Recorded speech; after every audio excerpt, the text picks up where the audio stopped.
நிறுத்துப்பா நிறுத்துப்பா நிறுத்துப்பா. இங்கதானா? இங்கதான்ப்பா. இதான் தம்பி நம்ம வீடு. வாமா வெளியே வாமா. அட அட அட, என்ன அழகா பேசுறீங்க. இவங்க உங்க ஒய்ஃபுங்களா? அப்படி சொல்லக்கூடாதுப்பா. எங்க அம்மா மாதிரி. எங்க அம்மாவுக்கு அப்புறம் என்னை இவ தான் பத்திரமா பாத்துக்கிறாங்க. நீங்க ரொம்ப கொடுத்து வச்சவங்கக்கா. எப்பேற்பட்ட வீட்டுக்காரர் உங்களுக்கு கிடைச்சிருக்காரு பாருங்க. வீட்டுக்காரன்னு சொல்லாதீங்கப்பா, அவரு என்னோட கடவுள், என்னோட தெய்வம். அட அட அட, எப்படியாப்பட்ட குடும்பம். அப்படியே புல்லரிக்குதுங்க.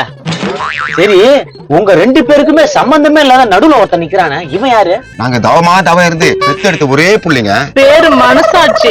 இப்பதாங்க கேட்க தோணுது உங்களுக்கு மனசாட்சி இருக்கான்ட்டு. சரி, அதெல்லாம் விடுங்க. உங்க குடும்பத்தை பார்க்கும்போது எனக்கு ரொம்ப சந்தோஷமா இருக்குதுங்க. வாய் வந்து கொஞ்சம் காலம் தான். இதுல சண்டை சச்சிருவு இதெல்லாம் எதுக்குப்பா?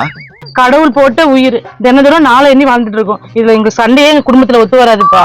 சல்யூட்கா உங்க குடும்பத்துக்கு. கிரேட்கா. எனக்கு எந்த டைலாகும் கொடுக்க மாட்டீங்களா? அதிகமா பேசாத கண்ணு. வெயில தொண்டை தண்ணி வத்திடுவோம்.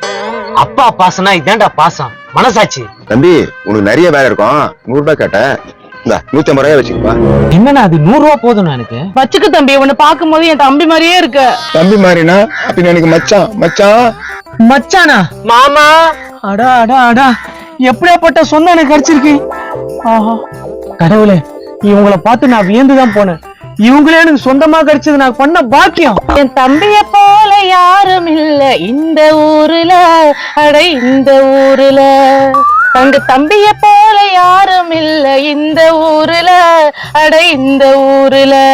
ஆட்டோ ஓட்டி உழைக்கும் தம்பி, அள்ளி கொடுக்கும் தங்க கம்பி, என்னோட தம்பி நீ என்னோட தம்பி. மறக்காம இந்த வீடியோவை ஃபுல்லா பாருங்க. கீழே ஸ்கிரீன்ல கிளிக் பண்ணி